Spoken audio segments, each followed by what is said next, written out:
TV सत्यमेव व्रतम। मराठा आंदोलक मनोज जरांगे पाटील यांची पत्रकार परिषद।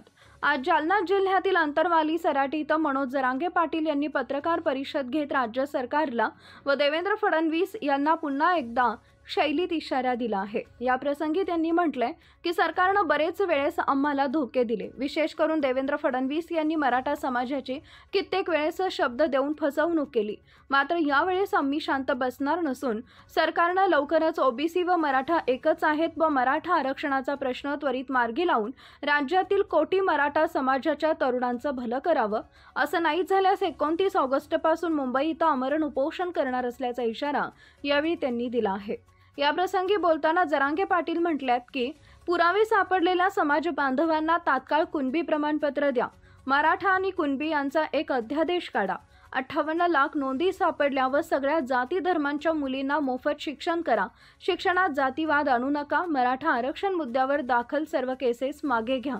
तसेच राज्याचे मुख्यमंत्री देवेंद्र फडणवीस यांना त्यांनी म्हटलंय की मला जर मारून टाकायचं असेल तर फडणवीस यांनी मला मारून टाकावं, तरीही मी मुंबई इथं आमरण उपोषण करणारच आहे।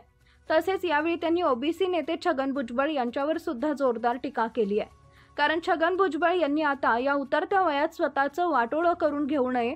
छगन भुजबळ तुम्हाला फक्त 2 समाजातील निर्माण केले जातात व काळे केले जातात असा टोला सुद्धा यावेळी त्यांनी छगन भुजबळ यांच्यावर लगावला आहे। असे कुणी कितीही लावालावी करा, मात्र मी मराठा आणि ओबीसी समाज बांधवांमध्ये वाद होऊ देणार नाही। त्यावेळेस यावेळी त्यांनी मराठा व ओबीसी समाजाच्या आजी-माजी आमदार खासदारांना सुद्धा आवाहन केले की तुम्ही मराठा आरक्षणाच्या लढाईमध्ये आम्हाला साथ द्या। समाज नक्कीच तुम्हाला डोक्यावर घेऊन नाचेल, नाहीतर तुम्हाला दारात सुद्धा येऊ देणार नाही। कारण ज्यावेळी एकनाथ शिंदे साहेब मुख्यमंत्री होते त्यांनी तर मराठा समाज बांधवांसाठी व आरक्षणासाठी काहीतरी केलं, मात्र तुम्ही काहीच करत नसल्यामुळे समाज तुमच्यावर नाराज होईल व याचे परिणाम तुम्हाला भोगावे लागतील। सगळ्यांना नमस्कार। आज अक्षय तृतीयाच्या निमित्तानं सगळ्या देशवासियांना पहिल्या मनपूर्वक शुभेच्छा देतो। आणि जो आता दहशतवादी हल्ला झाला या घटनेचा जाहीरपणानं निषेध करतो। आज आपण पत्रकार परिषद ठेवण्याचं मूळ कारण तुम्हाला प्रथम सांगतो। मराठा समाजाच्या ज्या नोंदी सापडल्या,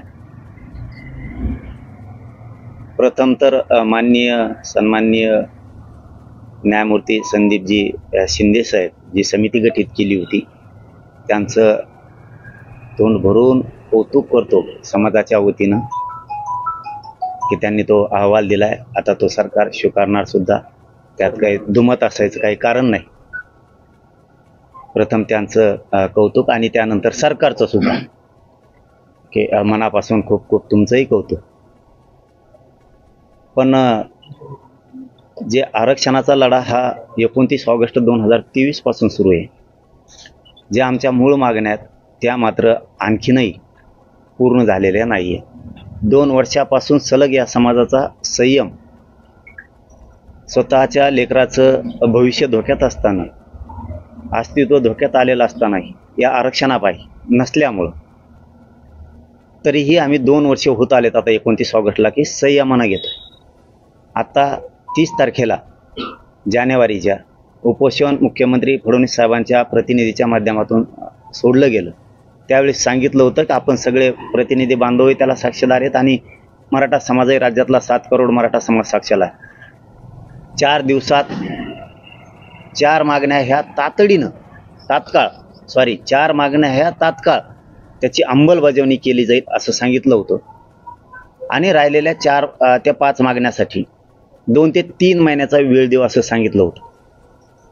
परंतु पूर्ण 3 महिने आज झाले। 2 ते 3च म्हणले तरी आम्ही 2 महिने धरले नाही, 3 महिने पकडले। तर आज 30 एप्रिलला 3 महिने पूर्ण झालेत, कुठल्याही मागणीच्या बद्दलची अंमलबजावणी आत्तापर्यंत झालेली नाही। ना तात्काळ करतो म्हणले त्याची पण नाही, आणि त्याच्यानंतरच्या राहिलेल्या 4-5 मागण्या 3 महिन्यात करू म्हणलं होते त्याची पण नाही। म्हणून आता शेवटी काय असतं, एक समाजाचं भविष्य मला बघायला लागतं, समाजाच्या लेकराच्या अडीअडचणी बघावं लागतात। संयम तरी आम्ही किती दिवस धरायचा, म्हणून आता शेवटी आम्ही या विषयात आलोय की आता आपण प्रचंड मोठा उठाव केला पाहिजे आणि आता तो आम्ही करणार आहे. 29 ऑगस्ट 2025ला 2 वर्षे पूर्ण व्हायला लागले या आंदोलनाला, तरी सरकार आणखीनही दखल घेत नाहीये, कोणत्याही अंमलबजावणी करत नाहीये. म्हणून आम्ही असा निर्णय घेतलाय की ही हल्ला आहे आता लगेच घ्यायचा होता, परंतु हा प्रचंड भ्याड हल्ला झाला. त्यामुळं देशाच्या धर्माचं सुद्धा आपण हित बघितलं पाहिजे. म्हणून आता आम्ही त्याच्यामध्ये असा एक थोडासा निर्णय केलाय की 29 ऑगस्ट 2025ला मुंबईत आम्ही जाणार. 29 ऑगस्टला मुंबईत आम्ही जाणार. चलो मुंबईचा नारा आजपासून आम्ही आता समाजानं दिला. 28 तारखेला निघणार आहे, तर नेमकं कसं जाणार आहे? कसं तुमचं गेल्या वेळेचा पायी प्रवास असणार आहे की वाहनानं जाणार आहे, की नेमकं कसं असणार आहे? तिथे किती तारखेला पोहोचणार आणि कोणत्या ठिकाणी बसणार? नाही, तिथं 29ला आझाद मैदानावरती किंवा मंत्रालयाच्या समोर मी आमरण उपोषण करणार आहे. या 2 ठिकाणावरती 100% करणार आहे. आमरण उपोषण करणारे शांततेत केल्याशिवाय माझ्या समाजाला न्याय मिळणार नाही. यांची इच्छा आहे दंगली झाल्या पाहिजेत, माझी इच्छा आहे राज्य शांत राहिलं पाहिजे आणि शांततेतच मी माझ्या समाजाला मिळून देतो. समाजाला सांगतो रुसू नका. बरं झालं तुम्ही तो प्रश्न विचारला, रुसू नका. मी उपोषण केलं की तुम्ही रुसता, अजिबात रुसायचं नाही. तुमच्या लेकराच्या हक्कासाठी मी लढतो. उलट तुम्ही ताकदीनं आलं पाहिजे, उलट ताकदीनं आलं पाहिजे. स्वाभिमानी वागायचं, आपल्या लेकरा बाळाचं वाटोळं नाही झालं पाहिजे. कडवट वागायचं, कडवट. शांत राहायचं पण भित्र नाही राहायचं. धाडशी वागायचं सगळ्यांनी. हे 28ला अंतरवालीतून मी निघणार आहे. मार्ग मी 1 ऑगस्टला सांगतो कसा मार्ग असणार आहे. 1 ऑगस्टला सगळे आंदोलनाचे टप्पे, पुढची दिशा सगळी पाडणार 1 ऑगस्टला. म्हणजे त्यांना ती तयारी करायला फक्त आज 1 पासून तयारी, आजच तयारी 1 सुरू. चलो मुंबई 29 ऑगस्ट सुरू. आजपासून ते सुरू. आता तयारी करायची. मला 28ला फक्त नेऊन सोडा. जेवढ्याला ते बी कामं बुडून नको, जेवढ्यांना शक्य आहे तेवढ्यात. मी खंबीर आहे तुमच्या लेकरा बाळासाठी. मला माहिती आहे लोकांना काय म्हणायचं म्हणू द्या. ते बरळवाडी पाहिजे बी बरळायला, लोकांना काय म्हणत महासमाज माया मागे मला पक्क माहिती. 7 कोटीतला एकही हटत नाही. भाजप मधला मराठा सुद्धा नाही. कारण भाजपच्या मराठीचं पोरायला काय आरक्षण नाही पाहिजे का? बरे तुम्हाला नोकराला नाही का लागायचं? तुमचे पोरं शिकायचे नाही का? तुमच्या पक्षाची सत्ता आली म्हणून काय आरक्षण नाही पाहिजे त्यांना शिकायला, असं आहे का? भाजपच्या मराठ्याची सत्ता आल्यावर त्यांचे लेकरं आपोआपच डॉक्टर होतेत, आपोआपच इंजिनियर होतेत. उकंड्यावर कुत्रं मुतल्यासारखं छत्री उगती का आपोआप? असं काय आहे का? भाजपच्या मराठ्याला, शिवसेनेच्या मराठ्याला, काँग्रेसच्या मराठ्याला काही गरज नाही आरक्षणाची. नुसती सत्ता आली तर त्यांचे पोरं इंजिनियर होतेत, डॉक्टर होतेत, आर्किटेक्ट होतेत, त्यांचे पोरं IPS IAS दर्जाचे अधिकारी होतेत, क्लास 1 क्लास 4 अधिकारी होते, तहसीलदार होतो ऑटोमॅटिक, कलेक्टर ऑटोमॅटिक होतो, PI EPI ऑटोमॅटिक होतो. असं काही आहे का? आरक्षण लागणारे लेकरा बाळाला. भाजपमधल्या सगळ्या मराठ्यांना सांगतो तुमचं 1 दिवस राजकारण. आता 29ला आता 4 महिने जातीसाठी त्या लेकरासाठी स्वतःच्या. भाजपमधल्या, शिवसेनेतल्या, राष्ट्रवादीतल्या मराठ्यांना सांगतो आता तुमच्या लेकरासाठी जातीसाठी लढा. त्यांना मोठं करा. तुमची सत्ता आली म्हणजे तुमचं लेकरू IPS नाही बनणार, IAS नाही बनणार. त्यासाठी आता जात. हे बघा कसं करता येते. हाय का नीटच्याच माग घालायला त्याला. नाक सुद्धा दिदार झाला होता, त्याचं वाकून गेलं पारते यावल्याचं येड पडते दलिंदर साल तरी बोलत का नाही? बरं त्याला सगळ्यांनी सोडून दिलं. भाजपनी सोडून दिलं, काँग्रेसनी, शिवसेनेनी, बेसरामानी सगळ्यांनी सोडून दिलं. कुणीच घ्यायना त्याला. कारण वागतच तसं ते. कारण त्याच्यामुळे पक्ष संपायला लागला, त्याच्यामुळे नेता संपायला लागला, त्याच्यामुळे त्याला कोणी घेत नाही. तरी पण बोलतं तुमच्या मागं सगळा समाज उभा आहे. तुम्हाला काय करायचं? सगळा समाज उभा आहे. तुम्ही नाही उभा राहील ना, आल्याच तुमच्या आता ग्रामपंचायत, जिल्हा परिषद, नगर परिषद तुमच्या रपा पाडून टाकी. मग तुम्ही नुसते उभा राहू नका मराठ्याच्या पोराच्या मागं. आमदार, खासदार, मंत्री तुम्ही नुसतं म्हणा आमचा पक्ष, आमच्या नेत्याला बोलू नका. तो आपणच फोडीन तुपल्या नेत्याला बोलू नको म्हणलं. तो बाप हे समाज आहे, पक्ष बाप नाहीये, नेता बाप नाहीये. त्यामुळे इकडे कचाकच आंदोलन तो भरायचं. कशामुळं? तो पोरगी मोठी होणार आहे. सत्ता जरी असली तरी आरक्षणामुळं, सत्तेमुळं नाही होणार. तो पोरग मोठं होणार आहे, तो जात मोठी होणार आहे. त्यांना ताकदवर बनवा. आता राजकारण 29ला पार. मधल्या काळात सगळ्यांनी नसता जिल्हा परिषद, पंचायत समित्या, नगरपालिका, ग्रामपंचायतला एक बी निघून देणार नाहीत. मग आम्ही तुमचं सगळ्यांनी ताकदीनं उभं राहायचं ह्याच्यात. आणि आपले सगळं हक्क 6 जूनच्या आत मिळून घ्यायचा. 6 जूनच्या आत सांगतो हा फडणवीस साहेब. ते ऍडमिशन एका दिवस माझी तारीख मागं पुढं होईल किंवा मग ते 30 मे 29 मेच्या आतच देऊन टाका. म्हणजे ते ऍडमिशनला पुन्हा मनाची व्हॅलिडिटी नाही, नामकच नाही, क्रिमिलेअरच नाही. ऍडमिशन सुरू व्हायच्या आत आमचे सगळ्या मागण्याची अंमलबजावणी करून टाका. जर तुम्ही हे केलं नाही मग विचारायचं नाही 29 ऑगस्टला हे काय झालं. आता मी बोलतो कमी आणि काम जास्त करतो. बोलतो कमी की नाही आता कमी बोलतो. थोडा मी बी तुमच्यासारखं वागायला शिकलो आता. तुम्ही कसा गोड बोलून शांत राहून गेम करता, मी बी टप्प्यात आला की कार्यक्रमच वाजवतो. कसा गेम करतो मी बी शांत राहून माझ्या समाजाला कसं मिळून देतो ते बघत राहा तुम्ही. आता 29 ऑगस्ट तुम्ही जाहीर करून टाकले. सध्या पाकिस्तान भारताच्या युद्धाची परिस्थिती आहे. तुम्ही याच्याकडे कसं बघता? नाही मग युद्ध आत्ता होणार आहे. 29 ऑगस्ट लय लांब आहे आणखी. त्या हल्ल्याचा तर निषेध आहे. ही असली ना हा बघ आपलं कसं आहे सरळ आहे आणि यांना लागत आहेत मग मिरच्या.